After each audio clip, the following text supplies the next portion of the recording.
بسم اللہ الرحمن الرحیم۔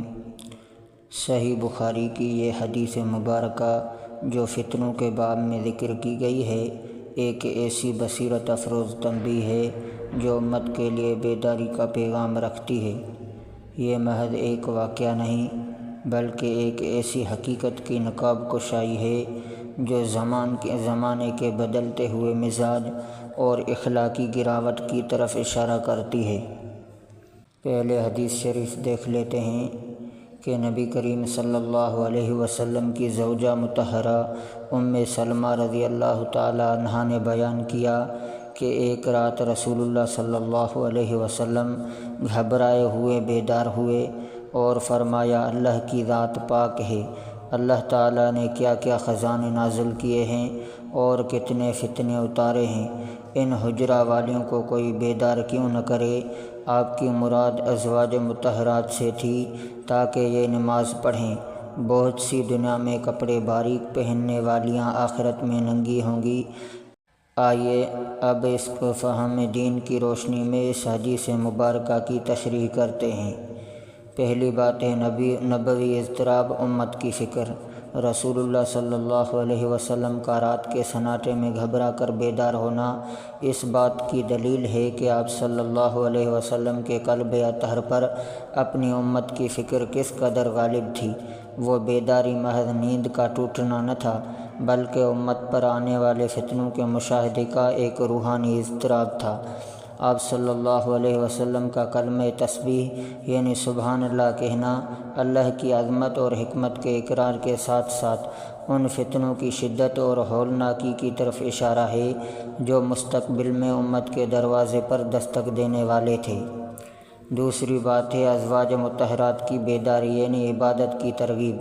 نبی کریم صلی اللہ علیہ وسلم کا یہ فرمانا کہ ان حجرہ والیوں کو کون بیدار کرے، اس بات کی طرف اشارہ کرتا ہے کہ فتنوں کے دور میں نجات کا واحد راستہ عبادت الہی ہے اور اللہ کی طرف رجوع ہے۔ جب معاشرہ فتنوں کی لپیٹ میں ہو تو اس وقت راتوں کی تنہائی میں اللہ کے حضور جھک جانا ہی وہ ڈھال ہے جو انسان کے ایمان کو محفوظ رکھتی ہے۔ آپ صلی اللہ علیہ وسلم اپنے ازواج مطہرات یعنی جو امت کے لیے مشعل راہ تھی کو اس بات کی ترغیب دے رہے تھے کہ دنیوی فتنوں کے مقابلے کے لیے روحانی قوت یعنی نماز کو جمع کرو۔ فتنوں کا ظہور، آزمائش کا سامان، خزانے نازل کیے ہیں اور کتنے فتنے اتارے ہیں کا مفہوم یہ ہے کہ اللہ تعالیٰ جب دنیاوی آسائشیں اور اسباب فراوانی عطا کرتا ہے تو وہ ایک بڑی آزمائش بھی ہوتی ہے۔ اکثر دنیا کی چمک دمک ہی ایمان کے لیے سب سے بڑا فتنہ بن جاتی ہے۔ جب انسان مادی ترقی میں کھو جاتا ہے تو وہ اخلاقی زوال کی پستیوں کی طرف کھسکنے لگتا ہے۔ قاسیات، عاریات، ظاہری و باطنی تضاد۔ اس حدیث کا سب سے اہم اور عبرتناک حصہ وہ ہے جس میں آپ صلی اللہ علیہ وسلم نے فرمایا، بہت سی دنیا میں کپڑے پہننے والیاں مگر حقیقتاً ننگی ہوں گی۔ ادبی تشریح یہ کلام نبوت کا اعجاز ہے کہ جس میں بہت کم الفاظ میں ایک گہری حقیقت سمو دی گئی ہے۔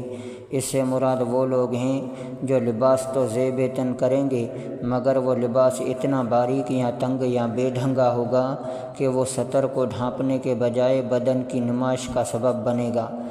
روحانی پہلو اس سے مراد صرف ظاہری لباس نہیں بلکہ وہ بے حیائی ہے جو دلوں میں گھر کر جائے گی۔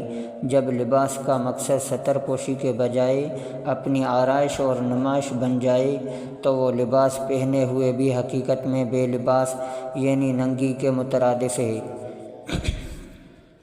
آخرت میں ایسی عورتیں اور اسی طرح کے مرد اپنے اعمال کے اعتبار سے خالی ہاتھ اور رسوا ہوں گے کیونکہ انہوں نے دنیا میں اللہ کے حکم کو پس پشت ڈال کر اپنی خواہشات نفسانی کی پیروی کی تھی۔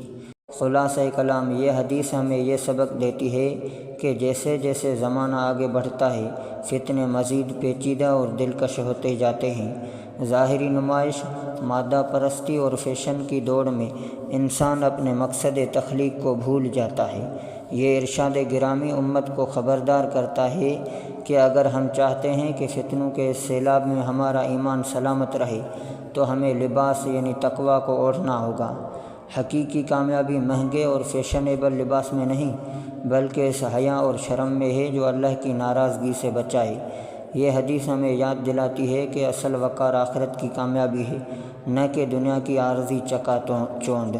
اللہ تعالی ہمیں اس فتنے کے دور میں اپنے ایمان اور حیا کی حفاظت کرنے کی توفیق عطا فرمائے، آمین۔ اگر آپ کو یہ علمی کاوش پسند آئی ہے اور آپ ایسی مزید احادیث کی تشریح اور اسلامی تعلیمات سے جڑے رہنا چاہتے ہیں تو ہمارے چینل کو سبسکرائب کریں اور بیل آئیکن کو ضرور دبائیں تاکہ آپ کو ہر نئی ویڈیو کا نوٹیفیکیشن مل سکے۔ آپ کا ایک کلک ہمیں دین کی خدمت کے لیے حوصلہ دیتا ہے۔